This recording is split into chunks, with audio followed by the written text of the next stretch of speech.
Joining me today from all the way over in the law school, the Sandra Day O'Connor Law School here at Arizona State University, is Liam Nelson, who's a first year student over there. Liam, thank you for joining. Morning. Pardon me, good afternoon, actually. Thank you for having me. Uh, honestly, it's great to have you here. Liam, do you want to maybe tell everybody a little bit about yourself so they can get a firmer idea of who they have speaking to them in their ears right now? For sure. So, my name is Liam Nelson. Thank you again for the introduction, Professor Ferguson. I am a first year student at the law school, but I have been a student at ASU for about 5 years now. I completed my undergraduate at ASU in history, Japanese, and international relations. And then I came to the law school and began to focus on more domestic and interstate issues in the United States. So, particularly in water law and urban planning and zoning is the focus that I'm looking at for these next few years and where I'm hoping to guide my career as well. And recently, for the purposes of this podcast, I participated in a Model UN conference here at ASU. It was our first collegiate conference, actually, and I ran the Colorado River Compact Committee. So we had 7 students representing 7 states from the Colorado River Basin who were here to renegotiate the Colorado River Compact, originally negotiated and signed in 1921 and 1922. So that is what I'm here to talk about today, and thank you for having me. Well, no, really great to have you here. So your background, you mentioned is your undergraduate background, you did a lot of work in international relations. How does studying international relations give you any insight into this interstate analysis? Uh, there have been issues particularly surrounding water and international waterways that are fairly similar to what we see in the United States here. The fortunate thing, I suppose, for the states of the United States is that they have a federal government that can kind of be, well, the arbiter and the enforcer between the states. In the international scene, it doesn't quite exist that way. You have the United Nations, you have a litany of different international treaties that govern different infrastructure works and different water agreements, rivers, etc. But they are almost ad hoc, so to speak. Whatever governs a given waterway between multiple states can rely on a multitude of different treaties between those states, between states that aren't even involved. Take, for instance, the Grand Ethiopian Renaissance Dam is a major dam on the Nile River. I forget which branch of the Nile River, but it's the one that originates and flows through Ethiopia. And Ethiopia's construction of this dam has brought quite a contention between Ethiopia and Egypt specifically, as well as Sudan, to the extent that they're currently able to project themselves towards that issue, given all the other circumstances that Sudan faces at the moment. And so, in the international sense, you get to see perhaps an even more extreme and more tense version of what you see between the different riparian states in the United States. Right. And I mean, I can imagine if you're Sudan or if you're Egypt, I mean, such an enormous dam is going to have tremendous consequences for your ability for irrigation, hydroelectric power of your own, not to mention probably drinking water, and even then, and transportation. Yes. And again, it's almost like a distillation of what we face here in the Colorado River Basin, because Egypt is probably one of the most single river dependent countries on earth, being a majority of their perhaps 150 million or so people live along the Nile River. Uh, and it presents Primarily, a lot of primarily issues. arid, primarily arid or desert. Yes, certainly. Okay, so are you from Arizona originally? I am. Yes, I'm from Peoria, Arizona, up in the Northwest Valley. I tend to call it suburban wasteland. To as lovingly as I can say those words, the development of Phoenix is particularly wide, particularly expansive, which poses its own issues, in addition to how we use water. Sure. So, no kidding. Okay. So for those who don't live in the Southwest, are you able to maybe explain a little bit of the importance of the Colorado River to not just, let's start with Phoenix. Let's just start with the valley. What can we, I mean, the Colorado River itself comes nowhere near the valley. Yes, that's So right. can you, yeah, so can you explain to listeners maybe living, outside this area, what is the importance of the Colorado River to the valley's millions of residents? So the Colorado River has kind of a confluence of importance with different water sources in Arizona, but each of those water sources are critically important, and that is reflected in the decades of interstate negotiation and Supreme Court litigation. Um, so Phoenix, for instance, gets a lot of its water from the Gila River, which is actually a tributary of the Colorado River, but has its own kind of special status. Um, the Colorado River itself and groundwater. Those are kind of the three main sources of water. And then we recycle a lot of our water too and use those for different purposes aside from drinking so that we can be as conservationist as possible.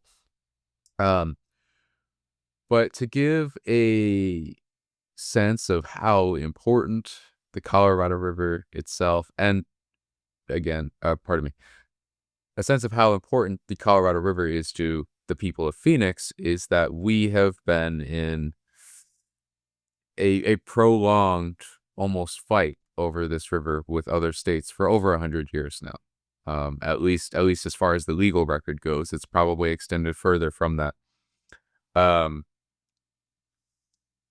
and only in the 1960s, so it took us between 1944, 1941, when Arizona finally signed the Colorado River Compact, and 1964, when we were able to set up the legal basis for the Central Arizona Project, which is the major kind of extension of infrastructure works that allows us in Phoenix and Tucson and those areas to take water from the Colorado River to these cities. So it Right. presents a major set of water for these regions, and any water source that you have is incredibly important and needs to be managed. And there is a extremely complex uh, legal arrangement that is perhaps not common to any or many other states for essentially all sources of water in the state of Arizona. Sure. So the Central Arizona Project is basically, I mean, it's more than this, but it's basically a giant canal Yes, that connects essentially. I think it's Lake Havasu right through, which is a one of the two main reservoirs of Colorado River water in the Southwest that connects it through the major population centers of Arizona. Um, and so it's a again a huge canal, hundreds and hundreds of miles, carries an unbelievable amount of water through the state. And then you also mentioned, you got groundwater and you have Gila River water, and I think salt. Is there Salt River water too?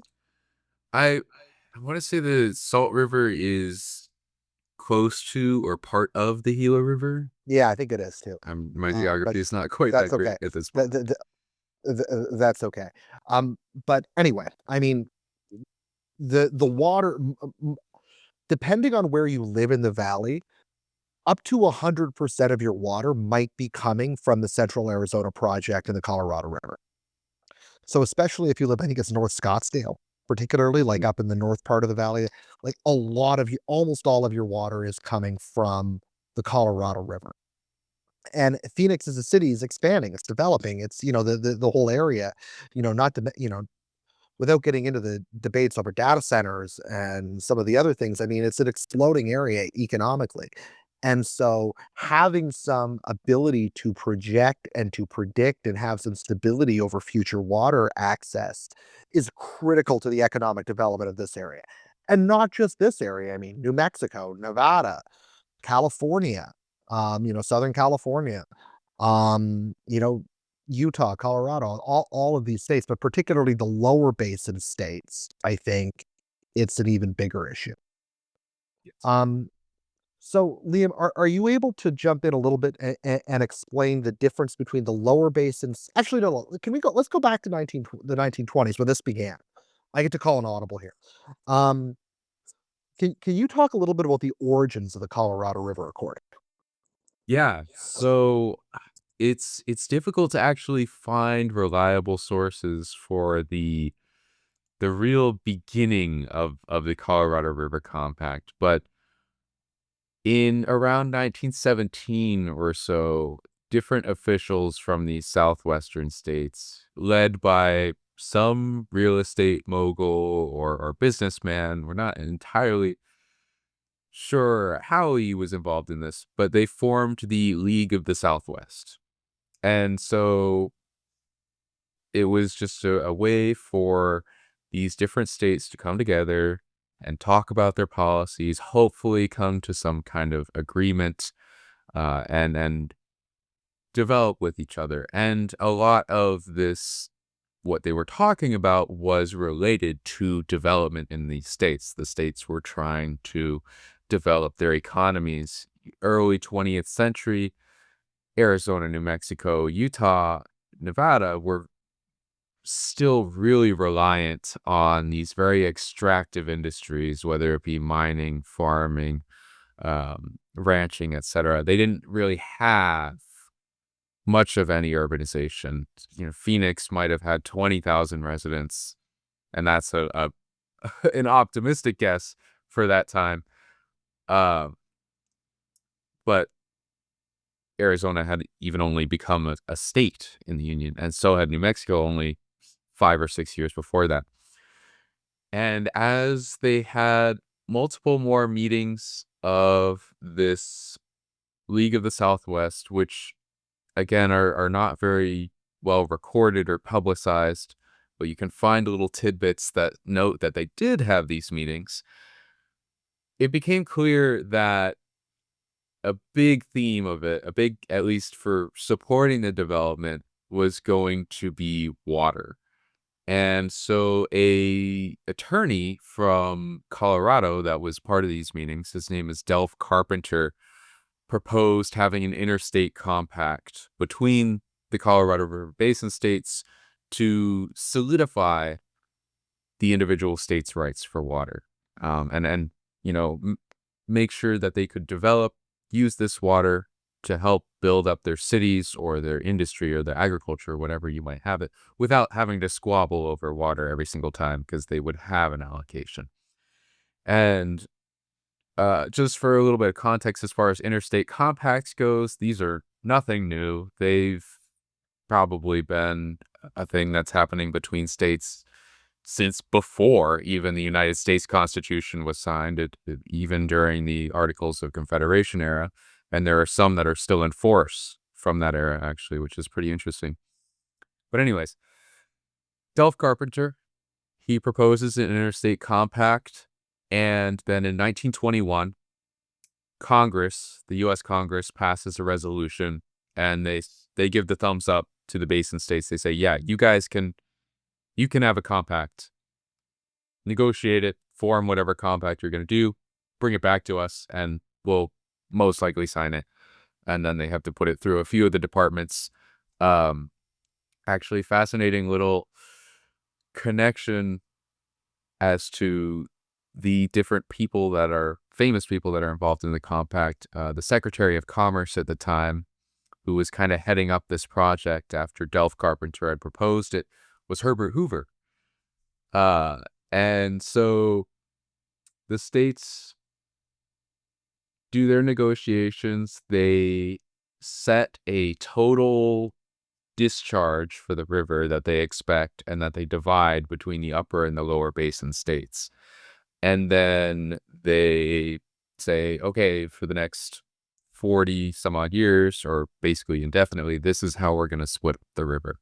And each state will actually, not even each state, each basin will get a certain amount of million acre feet. And for those that are unaware, an acre foot of water is the amount of water that it takes to fill an acre of land a foot deep with water. And this measurement primarily exists because of farming. It was an easy measurement for irrigation. And so basically the gist of the Colorado River Compact is that they divide the river into an upper and lower basin, which is divided at Lee's Ferry, Arizona. And if you're not familiar with that, it's basically around Page, Arizona. Probably a easier way to look at that. So the lower basin is all of the Colorado River Basin that lies in California, that lies in Nevada, that lies in Arizona. Those are the lower basin states. And then the upper basin, yes. Sorry, so and New Mexico's upper basin, right? New Mexico is considered upper basin. And so New Mexico and Arizona, and to a lesser extent, Utah, are unique to the compact in that technically they both have territory, so to speak, of the lower and the upper basins. But this is really only legally significant to Arizona, which receives a small portion of the upper basin allocation. And so the upper basin is essentially all of the Colorado River and its tributaries that flow into Colorado River above Lee Ferry. And that includes Utah, New Mexico, Colorado, and Wyoming. Okay. Okay. So there seems to be, there's a division of interest here. The upper basin states have a very specific interest, and the lower basin states appear to have the, I don't want to say the opposite interest, but a conflicting interest. Yes. Can you explain that division? So the upper basin states, as you can probably gather, are the headwaters of the Colorado River. They are where it originates. Colorado has the Rocky Mountains. Wyoming has the headwater of at least one of the major branches of the Colorado River.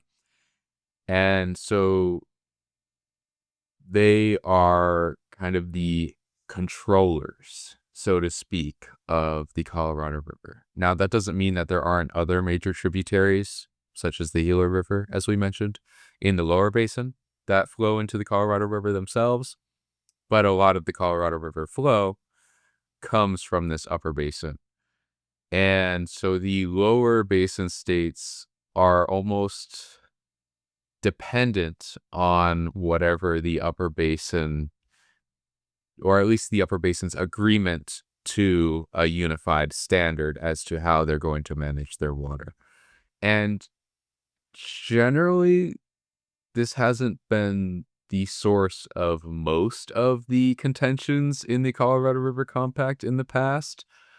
Although you have seen these two groups kind of diverge in their management of the river, or just kind of silo themselves into their own groups. So there's actually a separate Colorado River Compact between the upper river basin states.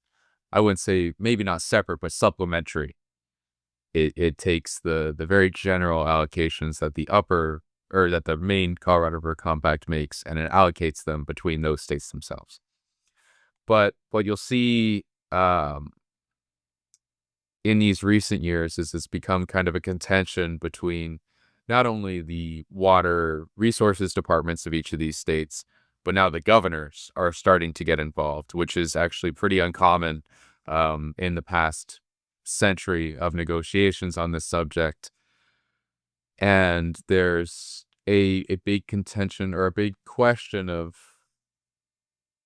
what when we get into these shortages, are the upper basin states going to be able to just prioritize themselves, especially in impounding water along the Glen Canyon Dam or their own reservoirs further up the river, pardon me, to the detriment of the lower basin states? Right. You've got the every state wants as much water as they can get, Yes. right?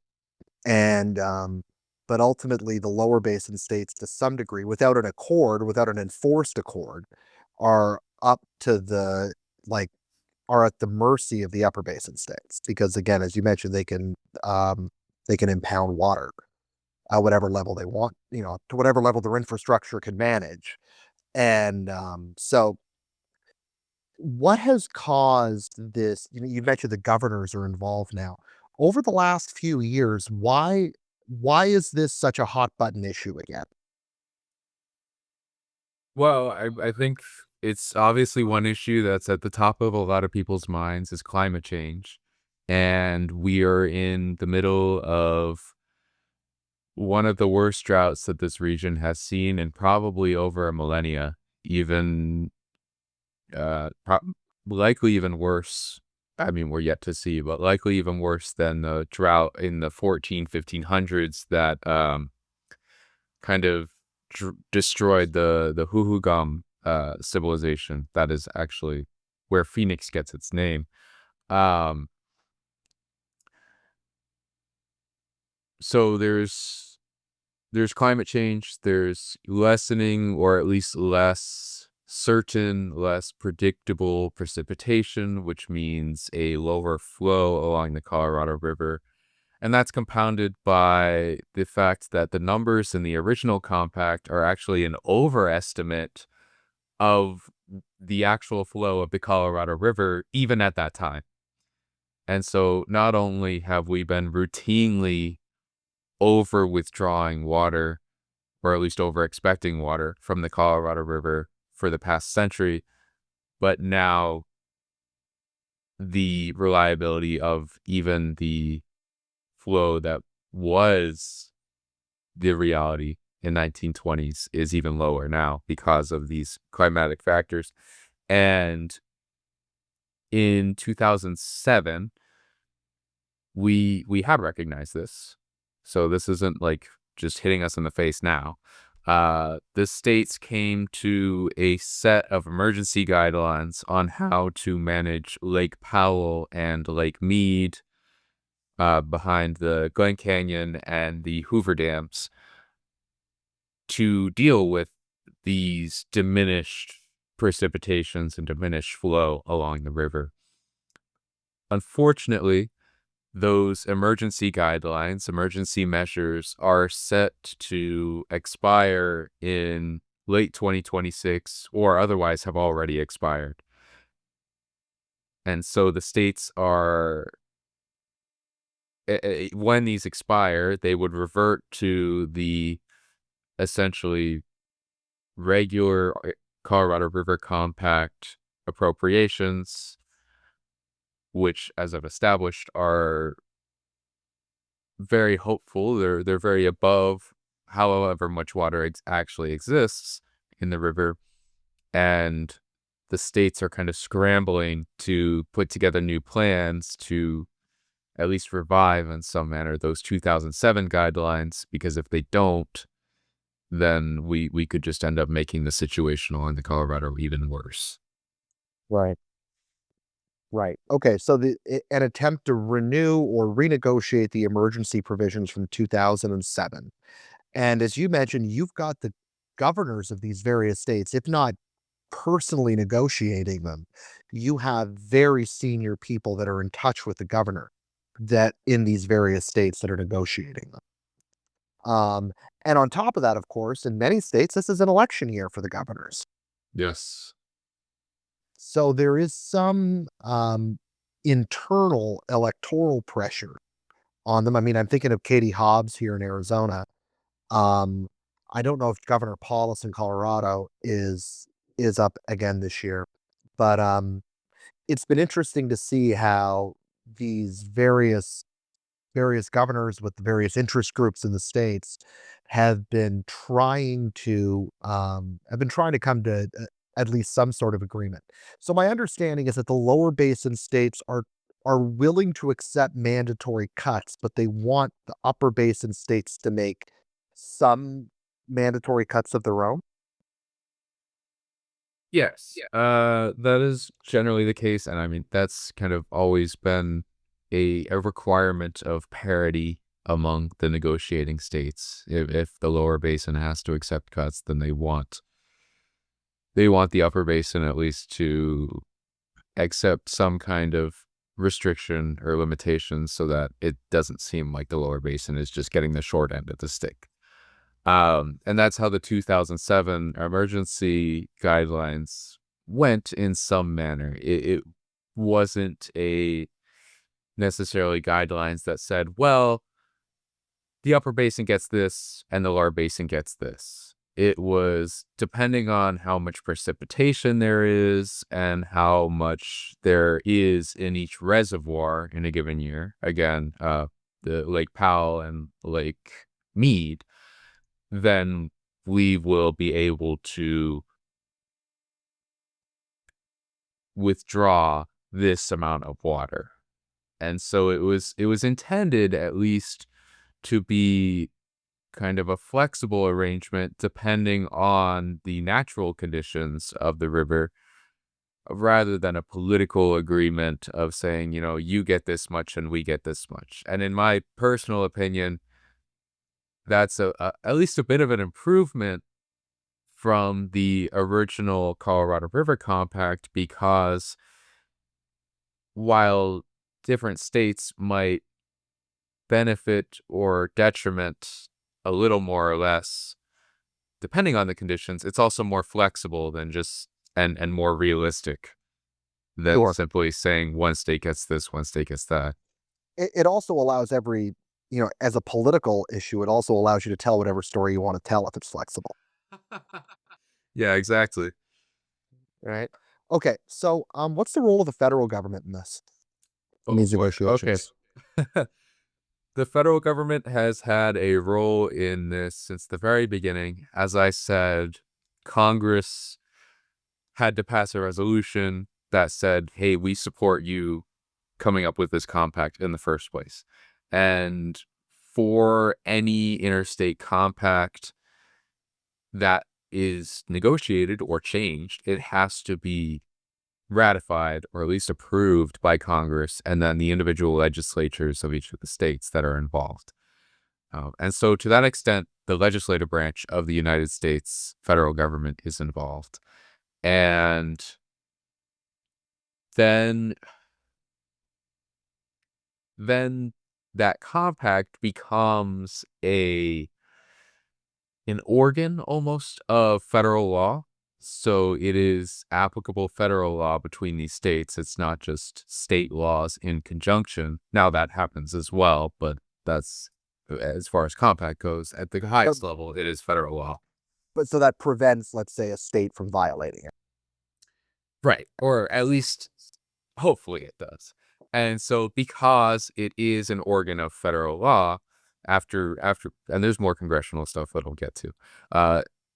When a state is purportedly violating it, another state under the compact can bring it up to the Supreme Court of the United States.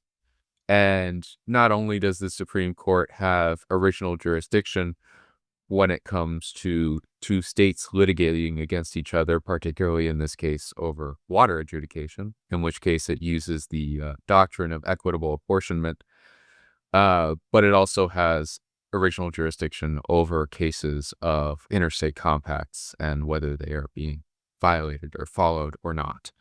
Uh, so the Supreme Court has involvement over that, and it has water issues, especially between Arizona and California. But I think this is involved every state in the compact. Those are just the two kind of headliner parties to these cases. Has been litigated in somewhere between 7 and 9 major cases over the past century. It's been since the 40s that we've been litigating this. Um, and the kind of watershed, pun sort of intended, case on this was in 1963 between Arizona and California, and that set out the Supreme Court's apportionment for the lower states. So prior to that, there was no like numerical apportionment between the lower basin states, and then the Supreme Court said, pursuant to an act of Congress that established this, then you have these numbers. Each state has these numbers. And then that has been litigated. Various issues under that compact have been litigated ever since, until about 2006, when the Supreme Court released what is called a consolidated decree. And so they basically took all of these cases that they had and they combined it into one big order. And they said, this is the governing law, at least as far as the Supreme Court has stated it, towards the Colorado River Compact. And then so back to Congress. Congress has passed multiple acts regarding the Colorado River Compact and how it is to be managed and how it is to be developed. And so the big one especially is going to be the Boulder Canyon Project Act, which starts the Boulder Canyon Project.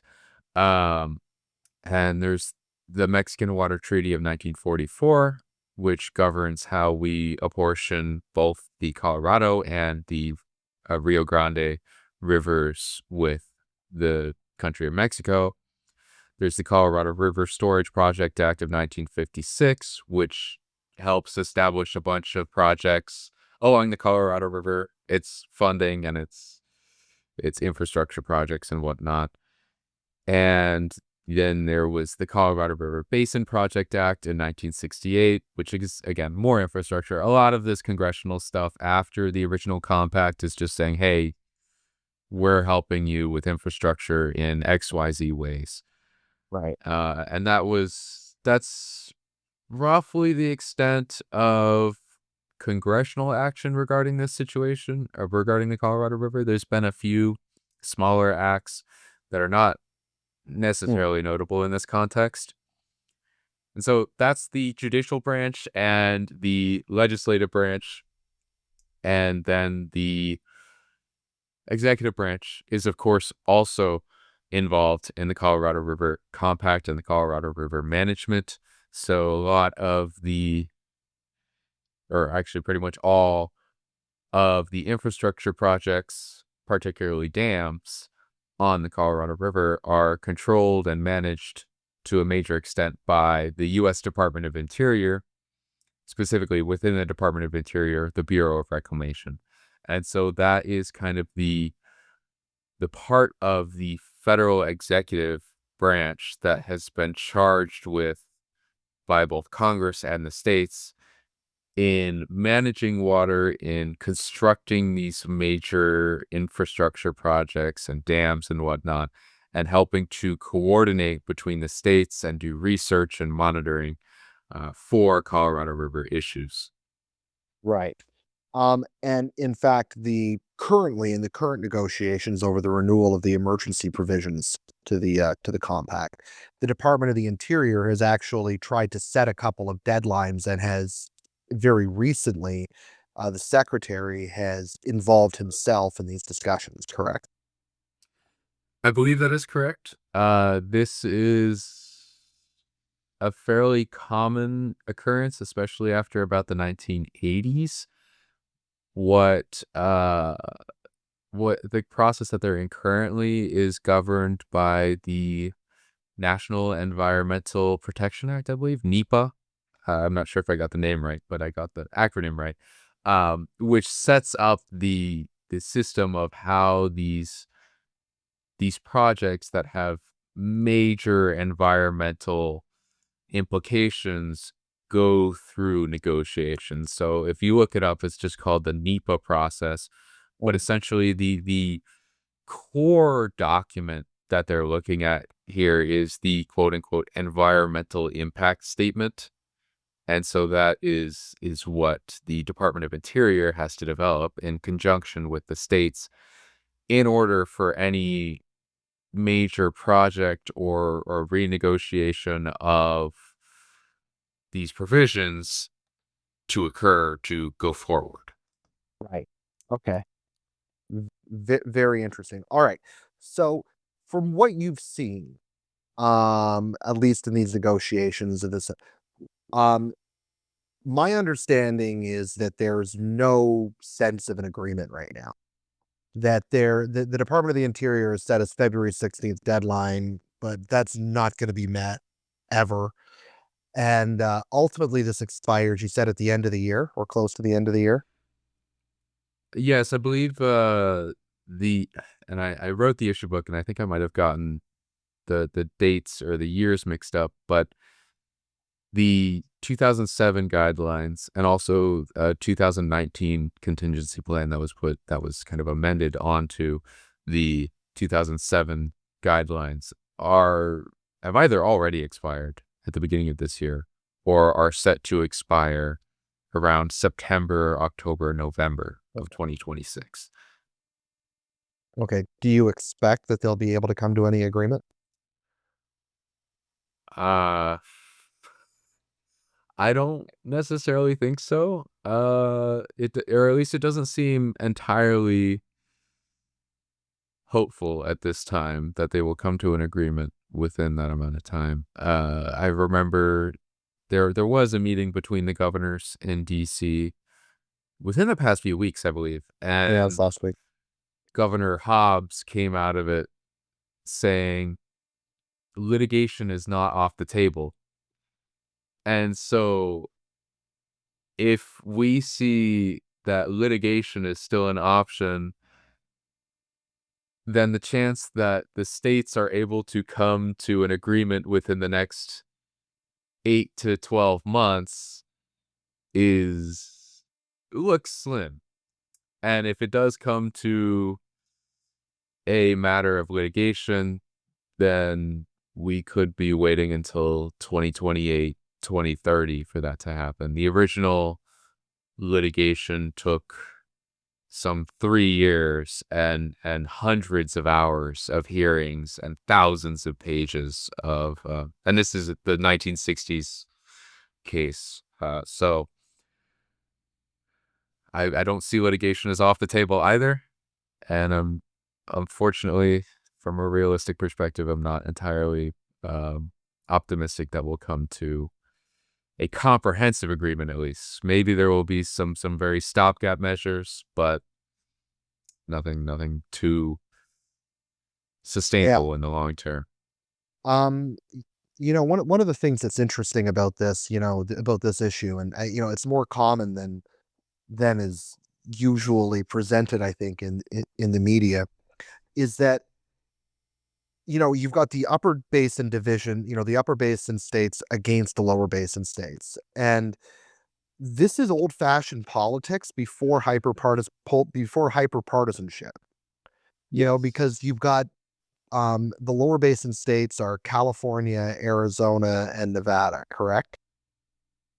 Correct. Right. All of which governed by Democrats, right? The You've it depends on as far as the governors go. Yes, governors, governors, legislatures different different story, different sure. case. But governors, you know, all three, the three main proponent or the three main advocates for these states are all Democrats. And of course, and one of the chief leaders of the upper basin party is Jared Polis, the Democratic governor of Colorado. And Hobbs and Paulus seem to be the ones who are most at odds with each other. And and very much, governing in the best interests of their state Mm. or negotiating in the best interests of their state and not worried too much about partisan affiliation. And I think in this world where we so frequently just assume all issues fall down this neat blue-red divide, this is one of those issues that scrambles that up completely. And you'll have legislatures and, even in Arizona where you got a Republican legislature and a Democratic governor, on this issue, while they may disagree over what apportionment looks like once it gets into the state, on they both want as much water as possible. Yes. And, I think that makes it interesting. Now, how does that and I think this is where your international relations background is so useful. Thank you. Right.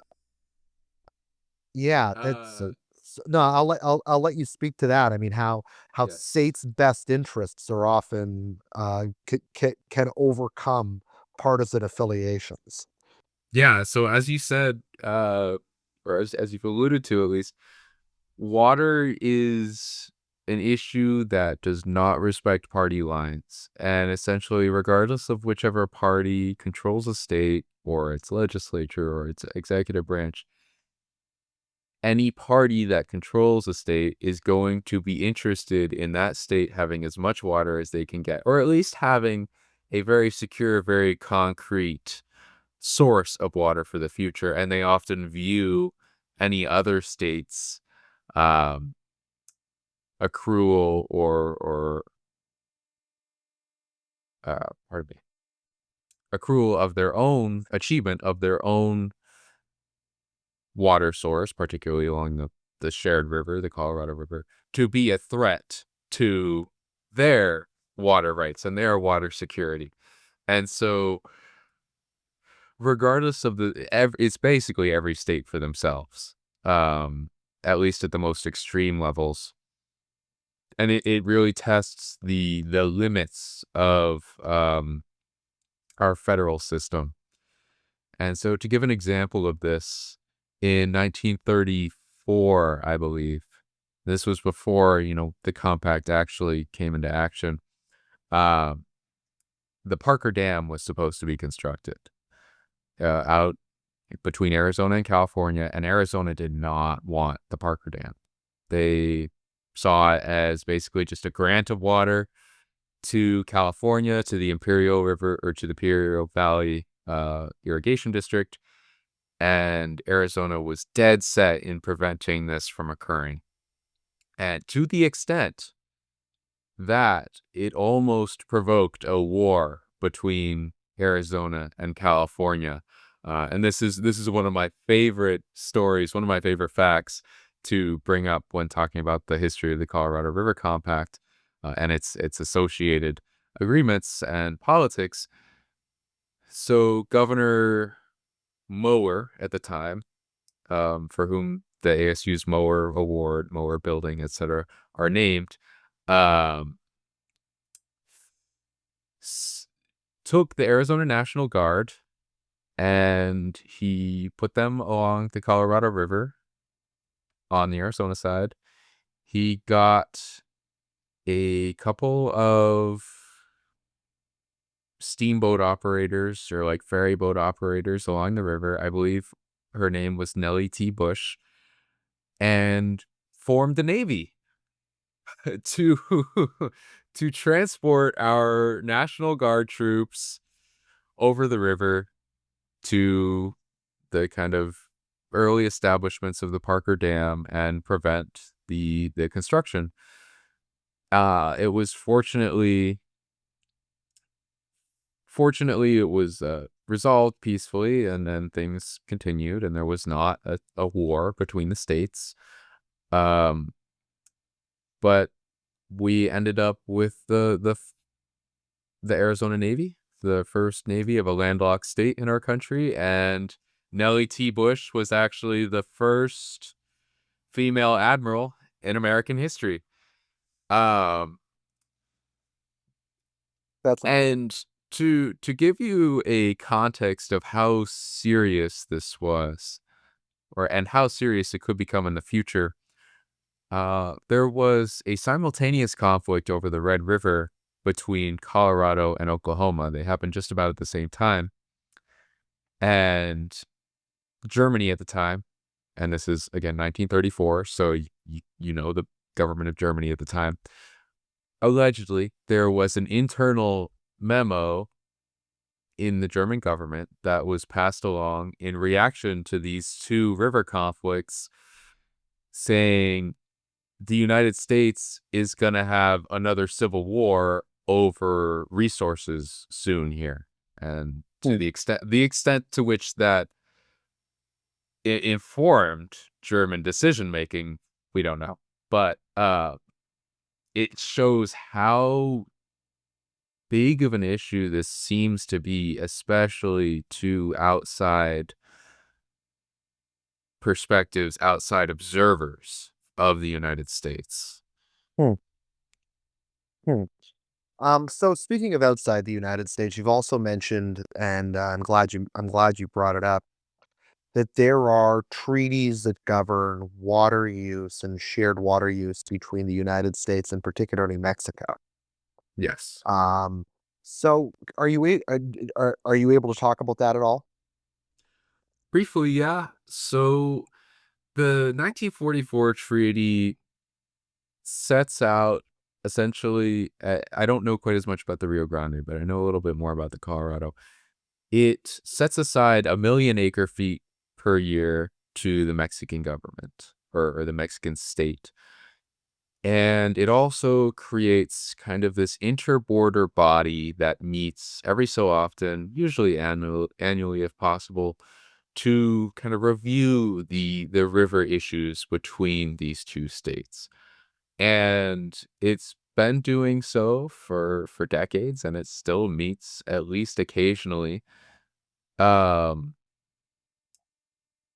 and to some extent, the minutes of these meetings or some of the things that have been actually agreed upon do become enforceable law, or at least norms that are respected between the two countries. Um, so the name of the body that I mentioned is called the International Boundary and Water Commission between the United States and Mexico. And essentially, this commission is called to negotiate any or speak about any joint use of the waters for domestic and municipal uses, agriculture, energy, industry, navigation, fishing, hunting, essentially any beneficial use that the commission states. And I'll correct my number from earlier. It's actually 1.5 million acre-feet from the Colorado River that is supposed to be reserved for Mexico. Interesting. Interesting. Okay, so the lower basin states want to get mandatory cut, or at least Katie Hobbs. I don't actually know what Nevada and California have claimed, but I do know that Governor Hobbs has said that she's willing to accept more mandatory cuts on part of Arizona, provided that there's mandatory cuts from the upper basin states. And then I mean, and again, I don't expect you to know this. I expect there might be some talk in future about reducing the Mexican apportionment, but that would be between the United States government and Mexican government, I guess, Right. between the Yeah. various So the, states. the states can talk about it, but they really don't have any authority The as authority, far okay. as the treaty goes. Okay, interesting. Um, within Arizona, and again, didn't brief you on this, so I don't know if you know, but there is, there's water rights laws in which like certain individuals in certain sectors get first claim to water before others, right? Correct. Okay, are you able to talk a little bit about like who gets primary claims to water? Oh, that is a very very complex field of law, especially in Arizona. Essentially, everywhere, most states in the West follow this notion of the doctrine of prior appropriation. And essentially, what that says is it's colloquially known as first in time, first in right. And so, if you are the first person to establish like a homestead or something along the river, and you establish a water right, and you affect that water right by actually making some kind of diversion or like withdrawal from the river, and you put it towards a beneficial use, which is subjective between the state you're in sometimes, then you have established a water right. And so let's say I have a water right that is perfected. It is, actually established as of 1910.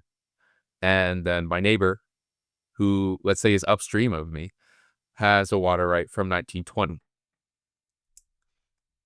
If the river doesn't have enough water to satisfy both of our water rights within the year, within any given year, then I, as the person with the senior or first in time water right, am going to be prioritized over that junior water holder, even if they're upriver of me. So if I have, let's say, 10 acre feet and they have 5, and there's only 12 acre feet in the river, and there's no other claimants, just for the sake of theory, I will get my full allotment of 10 acre feet, and they will only get 2. If there's only 8 acre feet, I will get 8, and they will get nothing. Now, state law probably provides some more intricacies towards that, and there is a strange way that groundwater is differentiated Riparian. from surface water, and there's also like a weird way where the boundary is drawn between what is surface water and what is groundwater. There's a thing called subflow, where essentially groundwater that flows with a river, but kind of like underneath the ground just a little bit, is considered to be subflow and is therefore linked to the water rights of the river itself. Uh, Right. And so because of this, the way that the body of law is set up, what that means is that in Arizona, most of the people with the earlier water claims are farmers or agriculture because of the way that the state was established. Um, and agriculture uses a lot more water than any other use, ultimately any other use in the state. yes. And so this creates not only a challenge at the Colorado River Compact level, but at the state level. And I mentioned earlier, that there are some maybe some partisan differences between how they want water allocated at the state level, although they might agree at the interstate level. Is there, any movement to try to get farmers to reduce their water claims that you know of? Not that I know of, and I would be hesitant to say reducing the claims. Sorry, not Uh, yeah, yeah, but good point. consumption, there, I couldn't tell you of a like unified movement as far as that goes, but there's always people that are calling for, hey, we have technologies that are able to make these farms a lot more water efficient while still giving us the same output. It's mostly a matter of how are we going to fund that, and do we have the political will to help farmers do that, or are you going to try and force them to without providing funding? And then what are the risks of just essentially destroying farmers and thus destroying a lot of the communities in the state of Arizona because farmers cannot uphold whatever regulation you might pass as far as their like technological irrigation requirements and that kind of thing. Right, right. And I mean, and one of the good things about, all of the development recently is, I mean, I think there's a lot of fear mongering, I think, in the media about new development and that kind of thing. And I mean, as much as new development is going to require water, um, it's not going to require the type of water that agriculture needs. Right. And Arizona as a state is actually I mean, they have to be pretty good about their water use. Since the 1980s or maybe the 1990s, the Arizona's per capita water consumption has only gone down, and it's gone down a pretty dramatic amount, actually.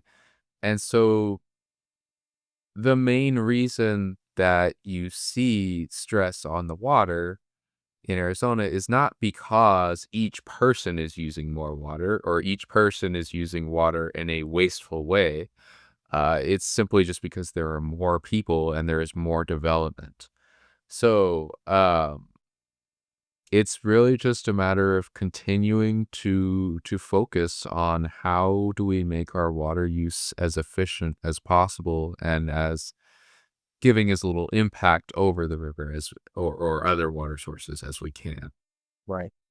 Well, Liam, you know what? I really appreciate you coming on. It's been really interesting to chat with you about this. It's going to be, for those of us in the Southwest, this is going to be in the news. It's probably not always going to be a headline, but it's going to continue to be in the news. And Absolutely. yeah, and hoping that some sort of agreement can be reached without too much litigation. Yeah. Even though litigation is the American way, we want to certainly avoid it if we can. Well, it becomes expensive to taxpayers, if nothing else. You bet. All right. Well, Liam, thank you very much for coming on, and we'll have you on again as the story develops. Thank you so much. I really enjoyed being on here, and I hope everybody enjoyed listening. Right. Thank you. All right. Have a good